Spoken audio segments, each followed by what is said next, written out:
A Road to WrestleMania story for every member of WWE 2 K26 roster, Part 1 Abyss. I'm over Showcase and my Rise, so to show how much better Road to WrestleMania is, I'm going to come up with a story for every member of the roster. Abyss will be on the road to WrestleMania 27 and starts by debuting in the 2011 Royal Rumble. In this match, your objective is to break the record for eliminations. Once you eliminate 12 people, there's a cutscene of Kane coming out next. He immediately targets Abyss and is able to eliminate him. Abyss is clearly angry but leaves the ring. The two start to feud on SmackDown with Abyss attacking Kane backstage and trying to set him on fire. General Manager Teddy Long makes an Inferno match for Elimination Chamber to appease Abyss. Kane agrees, of course, so the two meet at the pay-per-view. It's a crazy match, and at one point they even manage to get Janice and Thumbtacks involved. Regardless, the win objective is clear. Set Kane on fire. After the match, while Kane is being tended to, the lights cut out in the arena, and when they come up, Undertaker attacks Abyss. He chokeslams through the mat and does his signature throat slit taunt. On SmackDown, Abyss demands a match with Undertaker at WrestleMania. Undertaker comes to the ring and simply nods, yes. On the night before WrestleMania, Kane is inducting Drew Carey into the Hall of Fame when Abyss attacks Kane. He chokeslams him through the podium and Undertaker runs up to save Kane. The two brawl to the back. So the final boss is Undertaker at WrestleMania 27. If you fail to defeat him, a cutscene plays of Abyss being put in a casket and rolled away by druids. Along the way, you'd unlock retro arenas, unmasked Kane, a retro Undertaker, and maybe even Drew Carey. Roster Part 2, Adam Pearce. I'm tired of my Rise and Showcase, so we're doing a story for every member of the roster for Road to WrestleMania to return. Like and subscribe for more. This starts with Alba Fire injuring Braun Breaker at the Royal Rumble. Adam Pearce gives Braun's spot to Austin Theory, but Breaker is arguing he can still go. During the match, Braun interferes and starts to help Theory eliminate people. Producers come out to stop him, but Braun attacks them. He spears Shane Helms, suplexes Jason Jordan to the floor, and clotheslines Jamie Noble so hard his shoes come off in the cutscene. Adam Pearce comes out and suspends Braun, then on Raw announces he will be fined $100,000 for his actions. However, Braun keeps showing up. At Elimination Chamber, he cost Oba a title match against Gunther. Pearce comes back out trying to get control of the situation, but Braun attacks him instead. The referee is unable to stop Braun from spearing Pearce as the show ends. Breaker is running out of control and even does a gauntlet against the producers he took out at the Rumble. You controlled Jamie Noble, Jason Jordan, and Shane Helms, but no matter what you do, this is an unwinnable match as Breaker eliminated all three. Finally, on the Raw before WrestleMania, Adam Pearce announces that he's going to face Braun in a loser leaves WWE match. The match itself should be pretty straightforward, maybe include a custom attire for Pearce and Braun. In the end, Pearce wins and commentary discusses what this could mean for the vision to lose Braun Breaker. This story would unlock Adam Pearce, Jason Jordan, Shane Helms, Jamie Noble, and the custom Braun attire, Adam Pearce Retro. Quick note, I'm not sure I'll always do retros or personas, but let me know in the comments if I should. Following his acclaimed 7 Layers of Hate feud in the NWA, Adam Pearce debuts as the 5th member of Team Ziggler at the 2012 Survivor Series. Your objective is to win as the sole survivor, last eliminating Randy Orton. This leads to a mini feud between Pearce and Orton going into a TLC match the next month. In the match, Adam Pearce hits Orton with a piledriver off the apron through a table during a cutscene, which everyone treats as a huge deal. While medical staff comes out to check on Orton, Pearce slowly climbs the ladders and pulls down the briefcase to earn the number 30 spot in the Royal Rumble. At the Rumble itself, Pearce is quickly eliminated by John Cena, but he rolls back in and piledrivers him too. On Raw, we learn that Cena still won the Rumble and has chosen to face The Rock at WrestleMania 29. Before that, Adam Pearce challenged him to a steel cage match at Elimination Chamber. This serves as the second mini-boss fight, where the win objective is to reach the top of the cage. In a cutscene, Cena is able to catch Pearce and hits an AA from the top rope to stop him. Cena wins a hard-fought match, but Pearce impresses enough to be added to a number 1 contenders match on SmackDown. He wins and goes on to face Chris Jericho at WrestleMania. If Jericho doesn't work out, I guess Orton. Whatever, either is better than the real match they had. Pearce goes on to win the match against whichever final boss and goes on to be a dominant force on SmackDown. Along the way, you unlock retro arenas, WrestleMania 29, classic versions of Orton and Cena, plus Chris Jericho if you can sign him. Alpha and the Wild Samoans. Did you guys know the Wild Samoans never had a WrestleMania match? I learned that while researching for this video, so this is going to be a road to WrestleMania 1. The Samoans return to WWE attacking tag teams backstage. For a while, we don't know why. They refuse to explain, and without Captain Lou, there's no one to speak to on their behalf. They start by injuring Tony Atlas and Rocky Johnson, then even take out Volkov and the Iron Sheik in a huge brawl. They have their first real match back against Tito Santana and Junkyard Dog. Commentary mentions WrestleMania is coming up, and the Samoans are making a huge impact in the tag team division. Maybe they want a title shot. That same night, the champions, the US Express with manager Captain Lou, are being interviewed about the show, and the Samoans attack. They injure Barry Windham with repeated headbutts and leave them laid out. At a special Saturday night's main event, it's made official the two teams will face at WrestleMania, and the president of the WWE requests they come to the ring for a handshake. Captain Lou can't help himself and starts to mouth off to the Samoans about how he used to have their back, but they're as reckless and stupid as ever. This causes a huge pull-apart brawl. At WrestleMania, the US Express almost wins, but in a cutscene, Captain Lou turns on them and sides once again with the Wild Samoans. They win the tag team titles and go on to dominate WWE as Captain Lou explains he hates the bright and cartoony world that Hulk Hogan is creating. Doing this would unlock the Wild Samoans, Rocky Johnson, Tony Atlas, the US Express, and Captain Lou. I'm not the biggest 80s wrestling fan, so y'all let me know if there's a better story for when I get to Sika. Next up, AJ Lee. We start on Raw as Intercontinental Champion AJ Lee is hosting an open challenge to find the future of the women's division. First, you have to beat Kendall Gray, and then the next week Lola Vice, and third Blake Monroe. AJ manages to win all three, of course, but on the week before the Royal Rumble, she is attacked from behind by Blake Monroe. The two meet in the Rumble, and AJ eliminates Blake, but Blake distracts her, allowing Becky Lynch to eliminate AJ. AJ says she's done with Blake, but Blake starts keeping a diary and promos where she talks about how she's going to beat AJ. They both qualify for the Elimination Chamber, but during the match, Blake uses a loaded version of her diary to knock AJ out, and Becky pins her. AJ totally snaps on Raw and attacks Monroe backstage. Monroe responds by stealing the Women's Intercontinental Championship, even though she never beat AJ. AJ responds by jumping Monroe and writing in her diary, quote, "One last entry, see you at WrestleMania."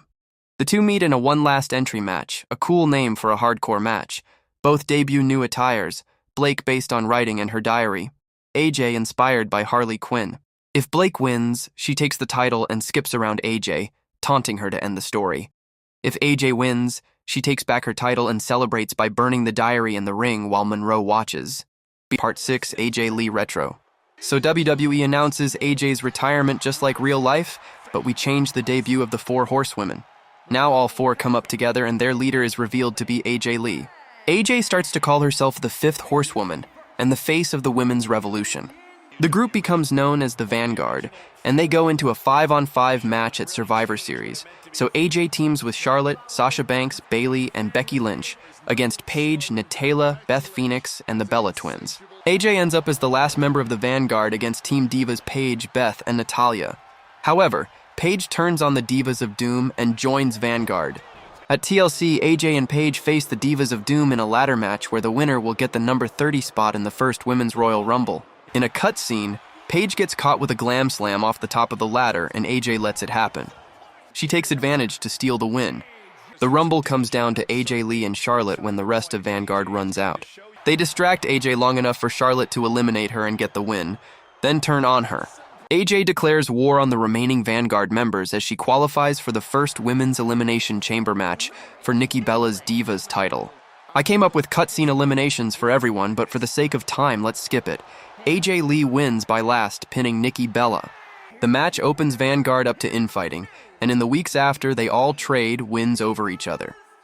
At WrestleMania, it is announced Vanguard will all face each other in a gauntlet match with Charlotte as the final entrant for winning the Royal Rumble.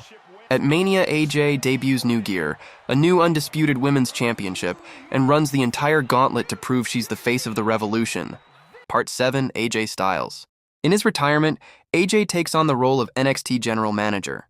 Under his leadership, new stars are joining, matches are better, and he's cut down on cheating and attacks in the parking lot significantly. But there's one major thorn in his side, the Vanity Project. They've been cheating and taunting AJ for weeks, even wearing merch to insult him.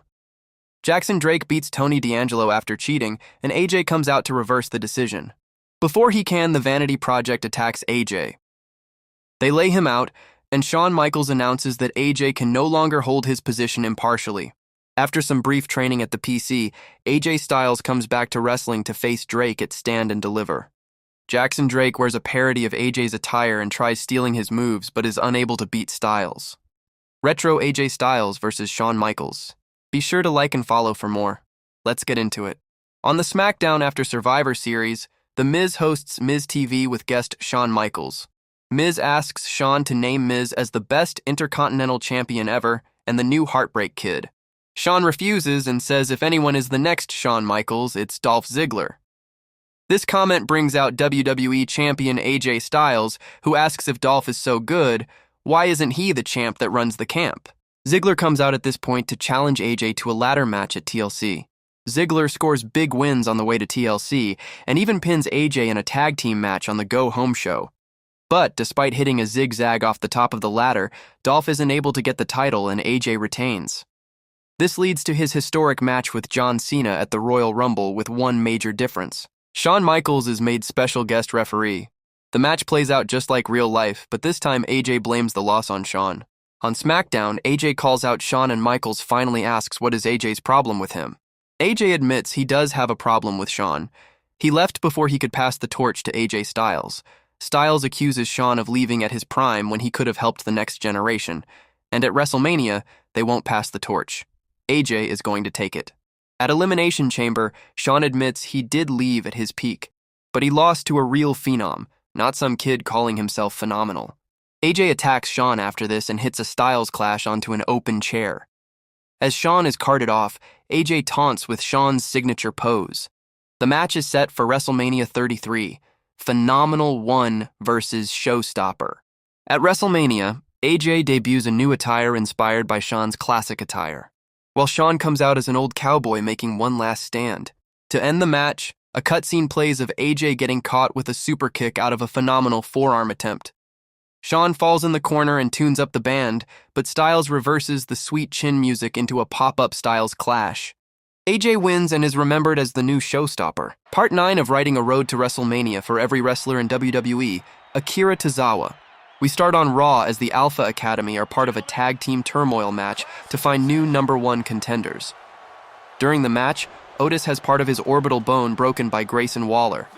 The referee eliminates them, but Tozawa is furious and German suplexes Waller off the apron, allowing the Americanos to eliminate them easily. Waller demands a match at the Royal Rumble pre-show, where Tozawa debuts a new heel look and wins the match by using the Poison Mist. On Raw, Shinsuke tells Tozawa to be careful because the mist can poison your own soul too. Tozawa nods, thinks for a moment, then mists Shinsuke in the eyes. The face at Saturday night's main event, but during the match, Otis returns and tries to stop Tozawa. On Raw, they argue in the ring, and Tozawa says he's winning. People fear him. He can't stop. The argument ends when Tozawa tries to poison Mist Otis, but he moves, so Maxine is hit instead. The two meet on the SmackDown show before WrestleMania for a last man standing match, which Tozawa wins by hitting a German suplex off the barricade onto the stairs. Alba Fire. Right before the Royal Rumble, Chelsea Green orders the Secret Hervis to make sure she wins the Rumble, even if they have to eliminate themselves. During the Royal Rumble, the Hex Sisters show up and eliminate Piper Niven. When they turn to Alba, both pause and laugh, then eliminate themselves without touching Alba. Chelsea takes advantage of this distraction to eliminate Alba Fire from behind. On Raw, the Hex Girls start to tempt Alba to lead their coven, so Chelsea challenges them to a tag team match with Alba Fire as the referee. After refusing to fast count, Chelsea slaps Alba and berates her in the ring. The lights drop, and when they come up, Alba is her witch attires and attacks Chelsea. At WrestleMania, Alba, as the leader of the coven, faces Chelsea Green. If Alba wins, the Hex Girls come out and all three do a ritual that turns Chelsea Green into a frog. I'd then make a Chelsea Green frog attire as a special unlockable. But if Alba loses, the Hex Girls turn on her and she is sacrificed, disappearing in a poof of purple smoke as a third Hex twin appears from it. This story would unlock Alba's classic persona, a custom WrestleMania arena, and a 3-person coven entrance. Aleister Black has become even more dangerous with Zelina Vega behind him. We start with a cutscene where Zelina tells Aleister that, Quote, he wants them to bring more to his throne. Silently, Black nods, and then on Raw, he attacks Dominic Mysterio. JD McDonough comes to help but gets Black masked, and a match is made for the Rumble of JD versus Black. There, Black explains the Dark Father calls to him to hurt others and bring new followers to him. But JD is not the one he wants. On the Saturday night's main event, Black faces Mysterio, but once again says he's not the one. On Raw, Finn Balor saves Dom from another attack, and Black finally says, "You are who he wants." Balor agrees to a match at Elimination Chamber, but when he shows up as himself, Black is visibly upset. He beats Balor but looks almost annoyed when he does it. Zelina warns Balor, "Next time let your real self out, or he will end you." At WrestleMania, Finn Balor unleashes the demon in a special attire inspired by Yuki Onna, a Japanese yokai known for leading people into traps. This time the trap is a Hell in a Cell match. Winning unlocks Zelina's manager attire, WrestleMania attires for Demon and Aleister, and a custom white Hell in a Cell.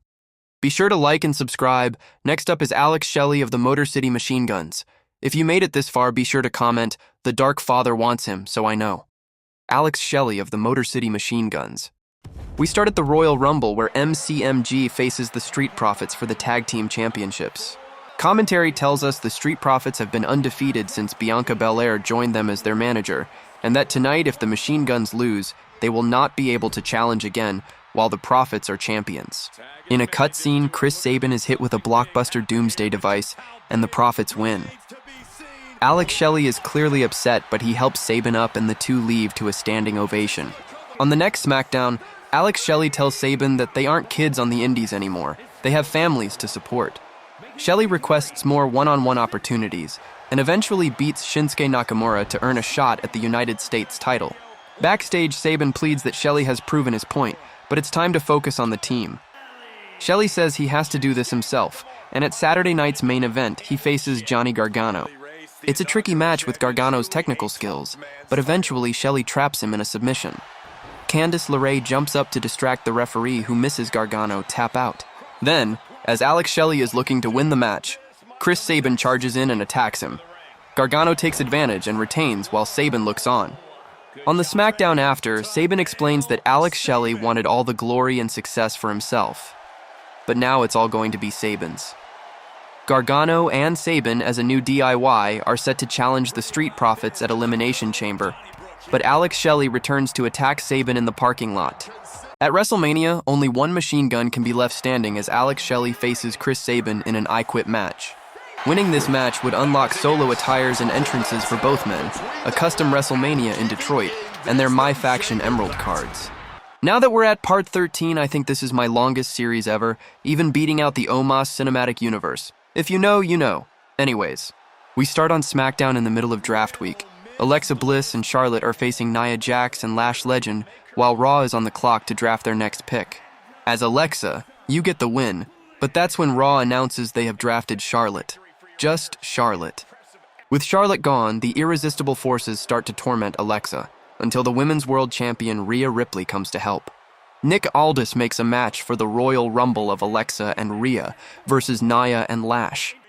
The match ends when Rhea hits a razor's edge, and Alexa follows it with a twisted Bliss. On the SmackDown after, Alexa is excited for them to be a team and go for the tag titles. But Rhea tells her that she isn't interested in that, and she has to focus on her title defense against Sol Ruca at Elimination Chamber. Alexa shifts her focus to Liv Morgan at Saturday night's main event, both for a spot in the Elimination Chamber and to impress Rhea enough to team. Unfortunately, due to Judgment Day shenanigans, Alexa loses. She decides to help Rhea in her match with Sol once again, hoping it will help Rhea see they should team up. After a Sol Snatcher, Alexa's music hits and distracts Sol long enough for Rhea to recover and win. Rhea is clearly upset and tells Alexa to just stop, they're not going to team up. Rhea isn't interested in having friends after Io. Alexa hears her, and then on the SmackDown after Elimination Chamber, she attacks Io Sky. Rhea runs out and stops Alexa, but this is when Alexa snaps and attacks Rhea. Alexa screams if they're not friends, they're enemies. At WrestleMania, Alexa and Rhea meet in the final boss fight of this story. If you manage to weaken Rhea enough, Io runs out to help, but then turns on Ripley. She hits her with a chair, and Alexa does a special twisted Bliss landing knees first. Rhea is left with no friends, no title, and nowhere to go. Welcome back to Writing a Road to WrestleMania for every wrestler in WWE 2K26. Part 14, Alundra Blayze. We start with Blayze being named the newest coach of LFG and meeting her first rookie. I put Carly Prime, but I'd make someone new. Your rookie is disrespectful, doesn't listen to coaching, and in a tag team match even refuses to tag to you. But damn, are they good. You help them develop a character and style, leading them to win LFG. Both you and your rookie get invited to NXT to sign a contract live on air. Your rookie takes the chance to say they never needed you. They don't respect Alundra Blayze, and if she could still wrestle, she'd love to put her down one last time. Blayze comes out to confront their rookie, but the rookie hits a new move, the false idol. It's a full Nelson into a single knee backbreaker. As medical checks on Blayze, Prime stands over her and signs to NXT. Alundra has flashbacks to classic matches to unlock some more legends and then challenges her rookie to a match at Stand and Deliver. Her rookie accepts, saying after Stand and Deliver, no one will remember the name Alundra Blayze. Blayze responds, "Maybe, but when you lose, no one will ever let you forget it." And yeah, I did steal that from Monsters University. It's a tough match with lots of finisher reversals, but in the end, Blayze wins with the vintage bridging German suplex. Like and follow for more. Next up is Andre Chase. Unlockables for this are Alundra Blayze's attire, the rookie as a playable star, and legends like Bull Nakano, Akira Hokuto, and Luna Vachon. Part 16, Andre the Giant. Be sure to like and follow, and let's get into it. This is going to be one of my reimaginings. In this timeline, we start with Andre as WWE Champion after beating Hulk Hogan at WrestleMania 3. Macho Man Randy Savage steps up to try and take the title with Hogan in his corner. But Bobby the Brain Heenan causes enough distraction for Andre to win. On the first WWE show of the new year, Bobby announces he's sold Andre's championship to Ted DiBiase. Andre never agreed to this and turns on Bobby, but Mr. Perfect and Mr. Wonderful save the brain. Ted has paid them to make sure Andre listens, and at Saturday night's main event, they help Ted cheat to win the title. Andre can't beat the numbers game on his own, so in a huge match he apologizes to and teams up with Hulk Hogan to face Wonderfully Perfect.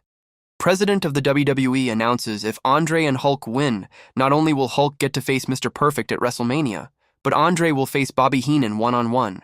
At WrestleMania, Macho Man wins the title from the $1 Million Man with Hogan's help, Hogan beats Mr. Perfect and goes on to form the Mega Powers, and Andre the Giant literally squashes Bobby the Brain.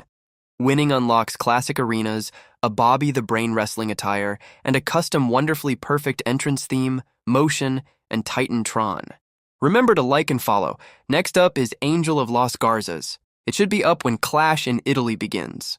Here's a special road to WrestleMania for El Grande Americano. After proving himself as the real Americano, he shifts his attention to the AAA Mega Championship. Dominic tries to avoid him as long as he can, but Rey Mysterio makes the match official, and El Grande overcomes their cheating to win. During a celebration ceremony the next week, JBL appears on the apron as a distraction, while Josh Briggs hits a huge clothesline on El Grande Americano. Americano tries to fight back, but Briggs and JBL aren't alone.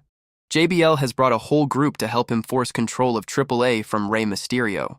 Rey puts the general manager spot on the line as his team faces Briggs, Jensen, and Heights representing JBL. Los Americanos fight on behalf of Rey and manage to win, but JBL isn't giving up. If he can't be general manager, then he's determined to be mega champion instead. In the final boss fight, you must defend AAA and the legacy of Lucha Libre. Angel Garza. Technically, this is more of a road to Triple Mania, but whatever, we start in AAA where Santos Escobar is determined to take over the company. He orders Angel and Berto to win the tag team titles, but general manager JBL says they must earn it. You must defeat teams like Psycho Clown and Pagano, Mr. Iguana and La Parca, and the War Raiders. But problems arise when facing Los Hermanos Vikingos. Angel is pinned and Santos snaps and attacks him. Berto pulls him off, and Santos gets JBL to make a match with Berto as special guest referee. In the match, Santos can't put Angel away, and Berto sides with Angel when Santos tries to cheat.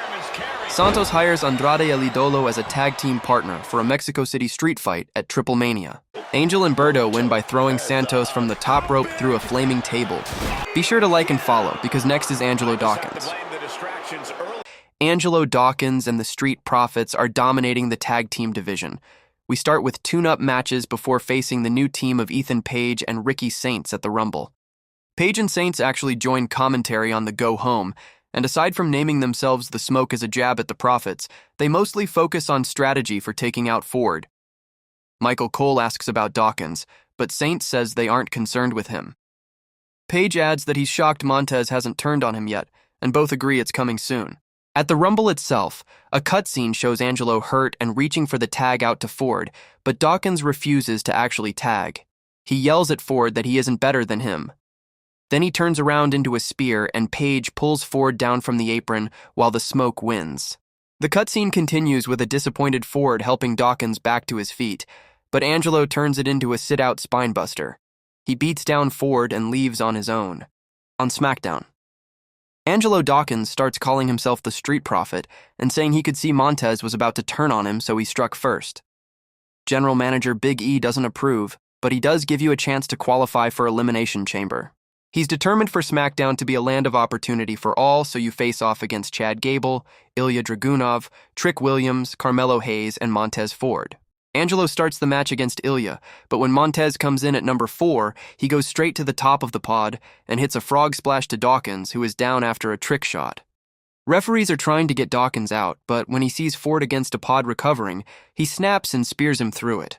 Gable eliminates Ford and Ilya goes on to win, but we'll talk about that more in the Gunther episode.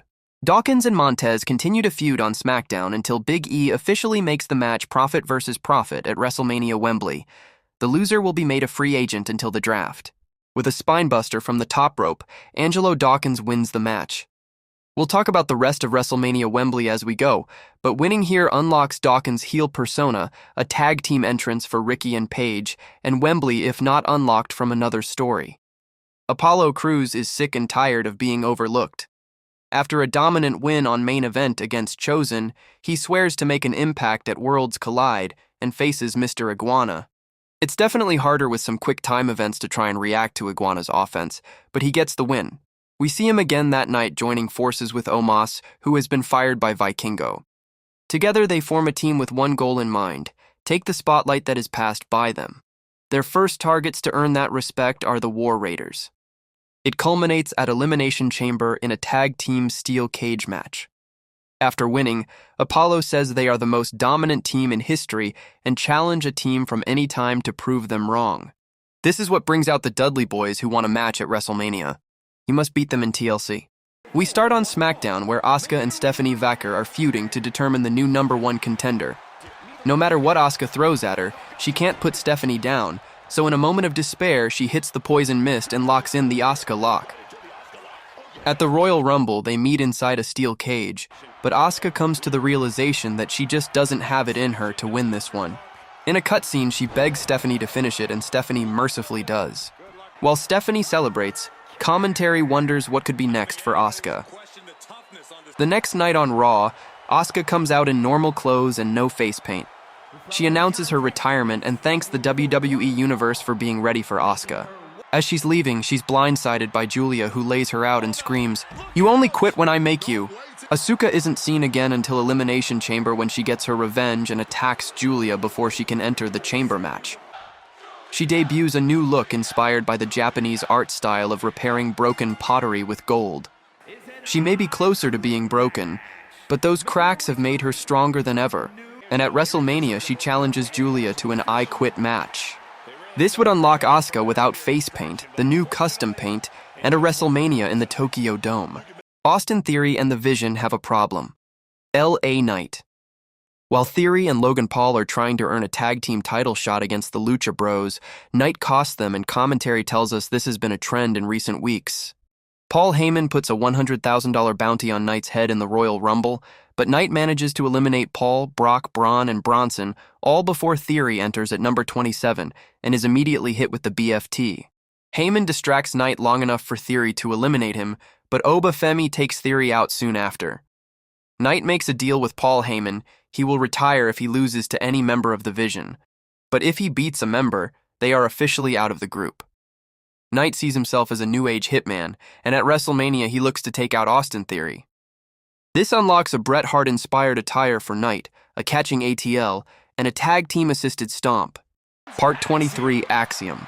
WWE has announced a tournament to bring back the Cruiserweight Championship, and Axiom fights his way to the finals at the Royal Rumble. His opponent is Nathan Frazier, and they have a great, respectful match. But as Axiom is going for the golden ratio, Dominic Mysterio shows up and attacks them both. Dom steals the title and refuses to return it. On Raw, he does an interview backstage to say as Mega Champion, he is the rightful heir to the title, but that's when Axiom attacks him. Dom runs off in his car, and Axiom asks when the next AAA show is. Dom shows up to face Penta for the Mega Championship when Axiom costs him the match. At WrestleMania, the two face for the Cruiserweight Championship in a ladder match. Winning unlocks a new Cruiserweight title, a custom Axiom attire based on Jushin Liger, and a WrestleMania in Mexico City. This is a reimagining of WrestleMania 5. Demolition is running the show in WWE, and we start by crushing a team of local competitors. As Axe and Smash celebrate after, the lights drop and out comes Road Warrior Hawk and Animal. They don't say anything to one another, but the arrival of the Legion of Doom is enough to start the feud. Week after week, they try to one-up each other, beating other teams quicker and quicker. They even start using the other team's signature offense until President of the WWE makes the match official for a special Saturday night's main event. It's a match of big hits and little selling. They can't seem to assert dominance over either team. Eventually, the referee loses control as a huge brawl starts, and it is ruled a double disqualification. That's when the newest member of Demolition, Crush, evens the playing field. The two teams agree to a rematch at WrestleMania 5 in a 2 out of 3 falls match. In what is considered an upset, Demolition wins the match, but post-match there's a stare down between the teams that shows things may not be done yet. Winning this unlocks the Road Warriors, Crush's pre-Demolition persona, and WrestleMania 5's arena.